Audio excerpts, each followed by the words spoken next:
Assalamualaikum warahmatullahi wabarakatuh.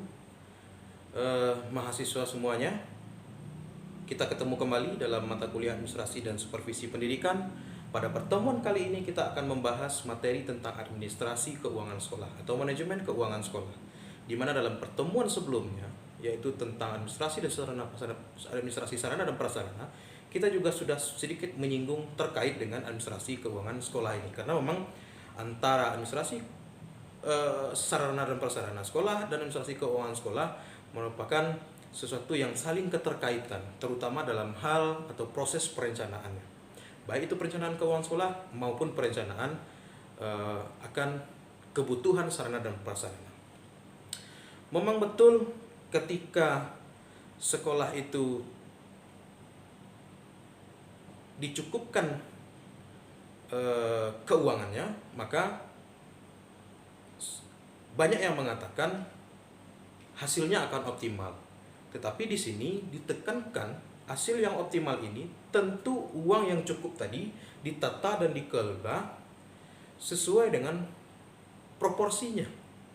Jadi artinya tidak ditata dan dikelola dengan baik pun juga belum tentu hasilnya, dan bisa juga dipastikan hasilnya tidak akan maksimal atau optimal. Nah, jadi pada kesempatan ini, dalam perspektif pembahasan kita tentang manajemen keuangan, barangkali kita mencoba memisahkan bagaimana sistem pengelolaan keuangan di sekolah swasta dan di sekolah negeri. Karena ada perbedaan. Di sekolah swasta, mungkin Anda pernah mendengar istilah prinsip ekonomis. Jadi menggunakan modal yang sekecil-kecilnya untuk mendapatkan untung yang sebesar-besar. Dalam azas dan prinsip keuangan negara, yaitu institusi negara ya, juga mengedepankan prinsip efisiensi tadi. Ya, tidak jauh berbeda dengan konsep ekonomi ya. Dalam prinsip ekonomi, tetapi dalam prakteknya ini bertolak belakang. Karena aturan dan sistem yang memaksa setiap institusi itu sulit untuk mengimplementasikan konsep efisiensi atau prinsip ekonomi dengan menggunakan modal yang sekecil-kecilnya mendapatkan untung yang sebesar-besarnya. Contohnya, di swasta, misalnya PTS, mereka ingin mengadakan mobil dinas untuk pimpinan atau katakanlah misalnya rektor misalkan ya. Maka mereka akan berusaha bagaimana mengeluarkan uang yang seminimal mungkin, tetapi mendapatkan mobil dinas yang spesifikasinya semaksimal mungkin. Sedikit berbeda dengan perguruan tinggi negeri. Mereka menilik kepada standar biaya maksimal. Untuk pejabat eselon ini, katakanlah rektor universitas negeri, boleh membeli mobil dinas harga maksimal 700 juta. Maka dengan harga maksimal 700 juta, apakah mungkin institusi negeri tadi membeli mobil dinas, cukuplah Avanza saja dengan harga 250 juta. Nah, ini yang saya maksud, prinsip oke, efisiensi, cuman dalam implementasinya tidak terlaksana sesuai dengan prinsip. Kenyataannya, seluruh institusi negeri tadi dalam pengadaan mobil dinas tadi, mereka menggunakan anggaran semaksimal mungkin untuk mendapatkan harga kendaraan dinas yang juga semaksimal dengan pagu atau anggaran yang sudah ditentukan. Nah, ini ada perbedaan. Kenapa? Karena sistem yang mengatur bahwasanya ada regulasi yang mengatakan ini standar biaya maksimal, ini kendaraan yang boleh dibeli, ini harga maksimalnya. Nah, silakan Anda beli. Sehingga apa yang terjadi dalam prakteknya pimpinan-pimpinan tadi, mereka membeli mobil dinas sehabis uang yang sudah direncanakan. Nah, itu yang saya maksud. Jadi dalam kesempatan ini yang sedikit kompleks ini yang akan kita bahas, bukan berarti di yayasan atau sekolah-sekolah swasta atau di yayasan-yayasan tadi mereka tidak menggunakan uang negara juga dalam hal pengelolaan institusi mereka. Jadi banyak sekarang sekolah-sekolah swasta yang memang menerima anggaran negara untuk mengelola sekolahnya, terutama untuk sekolah jenjang pendidikan dasar sampai menengah. Ada dana bantuan operasional sekolah. Hampir sebagian besar sekolah di Indonesia menggunakan dana BOS yang notabene uang ini bersumber dari, apakah itu dari anggaran pendapatan belanja negara APBN maupun dari APBD.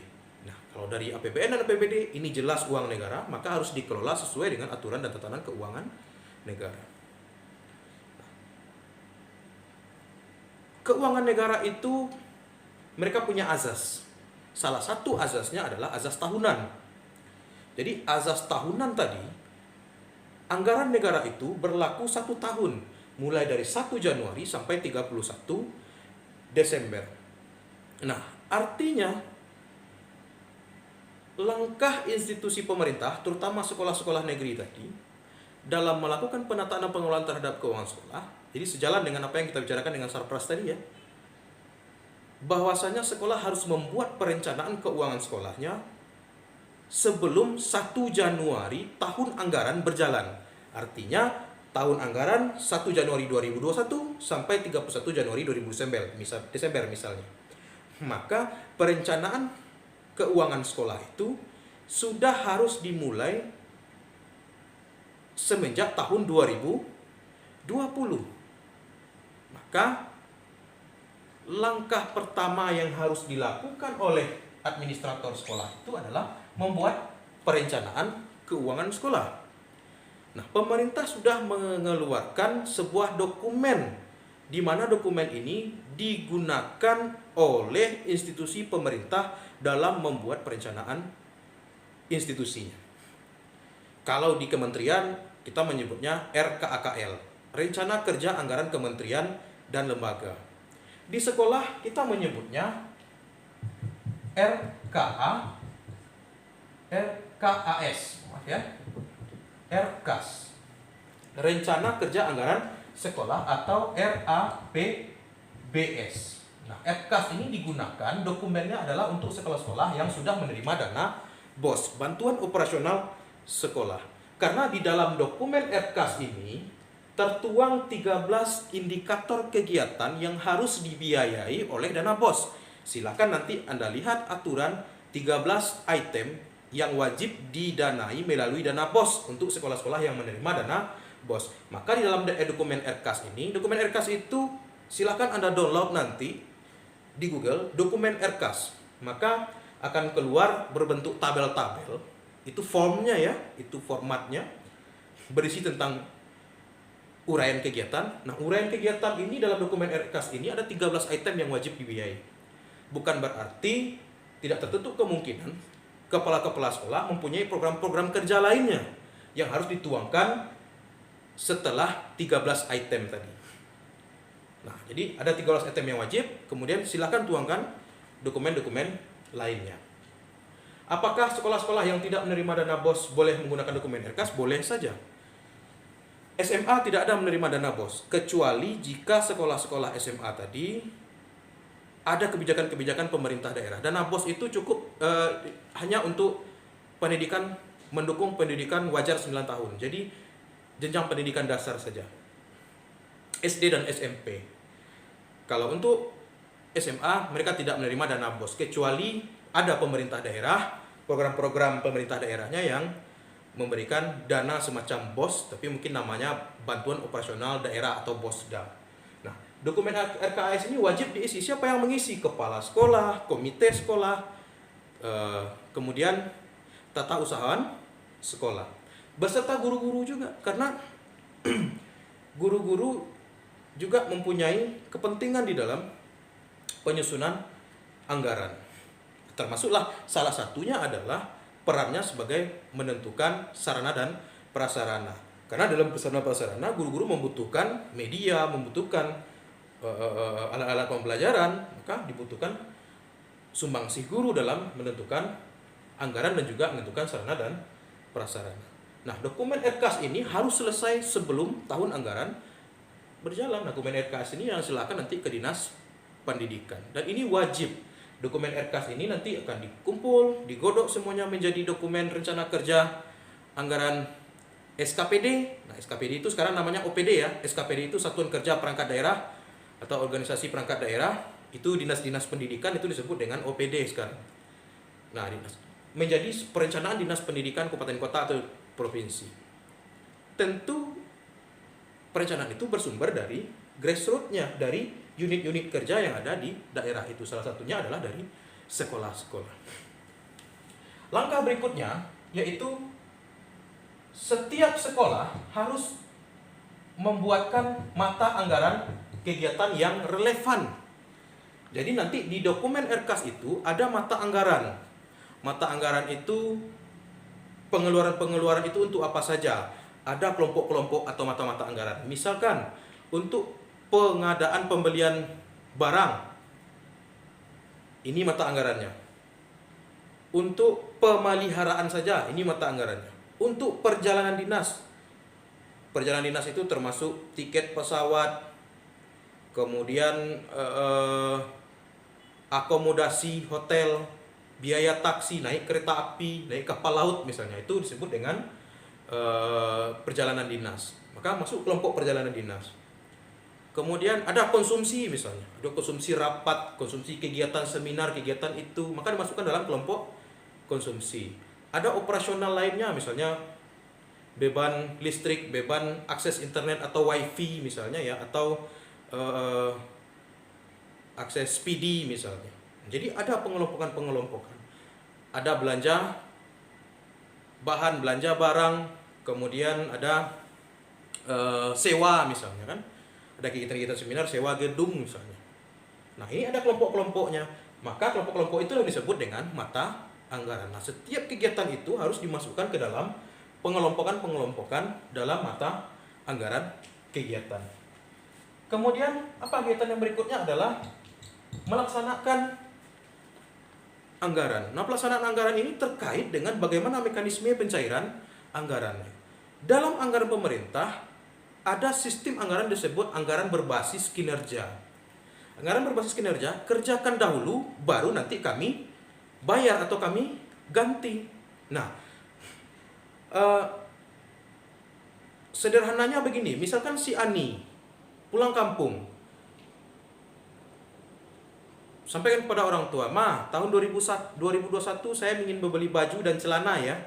Oke, silahkan, buatkan dalam dokumen perencanaan. Ini contohnya. Maka dibuatkanlah oleh si Ani. Tahun 2001 dia beli ini, beli itu. Kemudian beli baju, beli celana. Harganya baju 250, celana 250 ribu. "Ma, ini dia ma perencanaan." "Oh, oke," kata si mamanya. Kemudian sampailah di tahun 2021. "Ma, ini sudah tahun 2021. Saya ingin melaksanakan perencanaan, dokumen perencanaan saya." "Silahkan. Tapi mana bonnya? Mana kwitansinya?" Pergilah si Ani ke pasar, ke toko baju dan celana.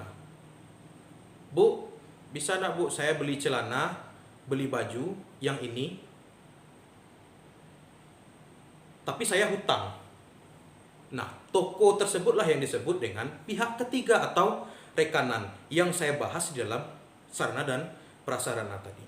Tentu pihak toko, "Oke, boleh, Ani, tidak apa-apa. Tapi harganya saya naikkan ya." "Oh iya, nggak apa-apa." "Harganya berapa?" "Harganya celana ini 150 ribu. Bajunya berapa bu?" 150 ribu. Sebetulnya harga dasarnya adalah 100 baju, 100 celana. Tapi karena Anda hutang, maka saya naikkan 50 ribu. "Oh nggak apa-apa bu, nanti tolong dibuatkan kwitansinya menjadi 250 ribu. Nah, dapatlah si Ani baju, celana, kemudian kwitansi. Kwitansi inilah nanti yang disebut dengan istilah SPP. Surat permintaan pembayaran. Jadi semacam kwitansi-kwitansi tadi diterima, dilengkapi dokumen-dokumennya semuanya. Jadi banyak aturan-aturannya nanti ya SPP ini. Kalau misalnya harganya sampai di atas 100 juta, apa yang harus dilengkapi dokumen-dokumennya. Misalnya harganya 1 juta sampai 100 juta, apa dokumen yang harus dilengkapi. Nah, saya tidak akan menjelaskan secara rinci di sini. Nanti akan Anda lihat di dalam peraturan tentang pengadaan barang dan jasa. Silakan cari di internet. Jadikan kata kunci saya ini untuk mempelajari lebih dalam terkait dengan permasalahan keuangan, administrasi keuangan sekolah. SPP inilah yang kwitansi inilah yang disebut dengan surat permintaan pembayaran. Nah, ini didapatkan oleh si Ani atau pihak sekolah. Pihak sekolah mendapatkan kwitansi. Kita sudah membeli sekian unit komputer, ini kwitansinya. Komputernya sudah datang, ini kwitansinya. Kita berhutang kepada pihak rekanan atau pihak ketiga atau toko komputer. Itulah sebabnya ada toko komputer namanya misalnya CV Indo Global, CV Millennium Computer. Apalagi banyak yang berbentuk CV. Karena apa? Karena syarat pengadaan barang dan jasa dengan menggunakan uang pemerintah itu, setiap toko itu harus memiliki badan hukum. Nah, badan hukum itu terdaftar di Kemenkumham. Makanya dia harus berbentuk CV. Nah, mungkin Anda kalau pergi ke daerah Lubuk Binturun, ada CV Salman Flower. Dia menjual bunga, tetapi pelang mereknya ada CV-nya, corporate-nya. Karena dia ingin bermain dalam pengadaan barang dan jasa pemerintah tadi. Maka dia harus berbentuk CV. Dalam pengadaan barang dan jasa menggunakan uang pemerintah, maka syaratnya salah satu SPP-nya adalah kwitansi-kwitansinya dia harus terdaftar di Kemenkumham berbentuk CV atau PT. Nah, SPP ini ada dua jenis juga, ada yang LS, ada yang UP namanya. Kalau LS ini langsung setor, UP ini uang pengganti. Jadi pihak sekolah nanti akan mengajukan SPP ini jenisnya LS atau UP. Kalau misalnya pembelian barang, berarti SPP-nya, kwitansinya berbentuk UP, uang pengganti. Karena barang sudah datang, uang itu nanti akan diganti dan diserahkan kepada pihak rekanan yang menjual komputer tadi. Tapi kalau LS ini, SPP-nya langsung setor. Langsung setor itu maksudnya ke masing-masing rekening. Dan biasanya ini digunakan dalam kegiatan-kegiatan berbentuk honor. Misalnya honor pengawas ujian. Misalkan ya. Jadi honor-honor itu kan dimasukkan namanya si A, si B, si C, si D sebagai pengawas. Honornya per hari misalnya 300.000. Disetor ke rekeningnya masing-masing. Nah, seperti apa nanti bentuk-bentuk SPP-nya? Ini biasanya berbentuk amprah namanya.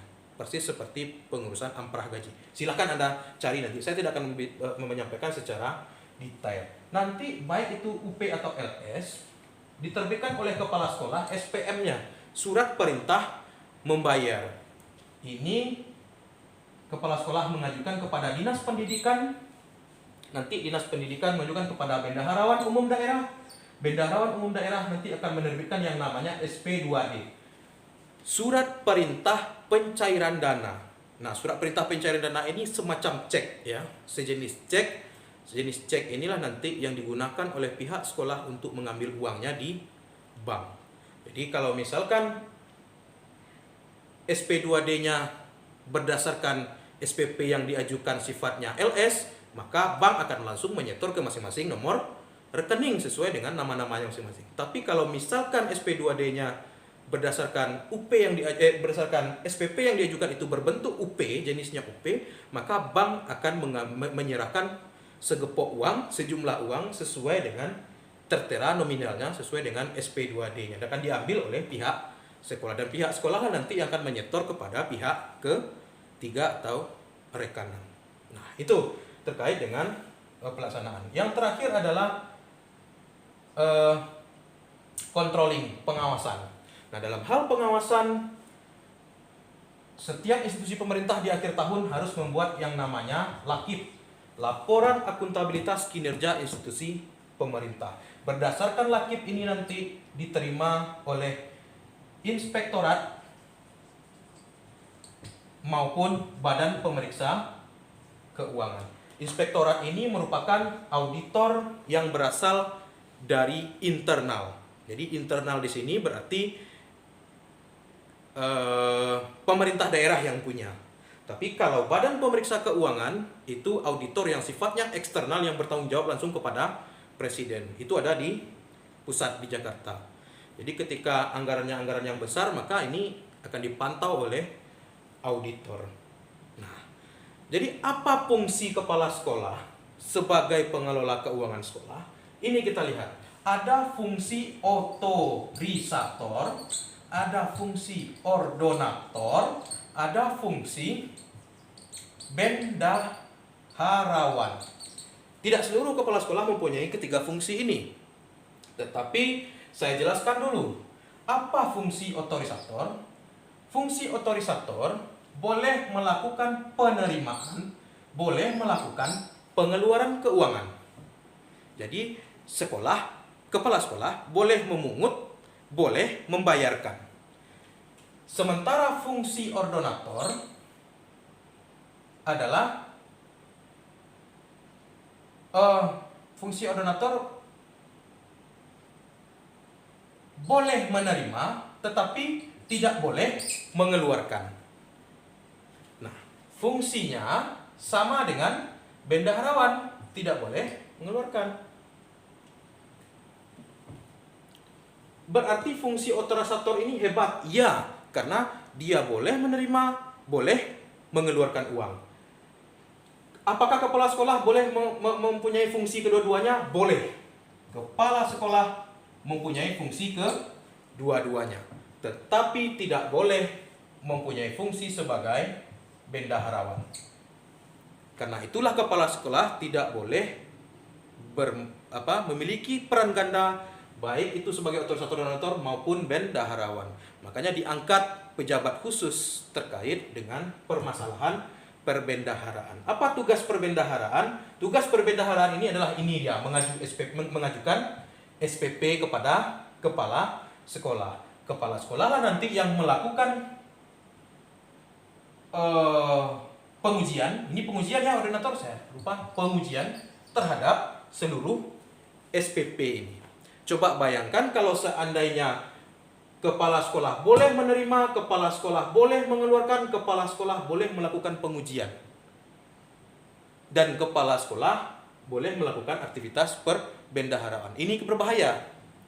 Makanya fungsi bendaharaan tidak boleh melekat pada jabatan seorang kepala sekolah. Maka diangkat khusus seorang bendaharawan. Jadi jika terjadi penyelewengan terhadap anggaran pendidikan di sekolah, maka sudah dipastikan bendaharawannya terlibat. Maka banyak yang mengatakan bendaharawan itu jabatan yang satu kakinya sudah ada di penjara, satu kakinya berada di luar penjara.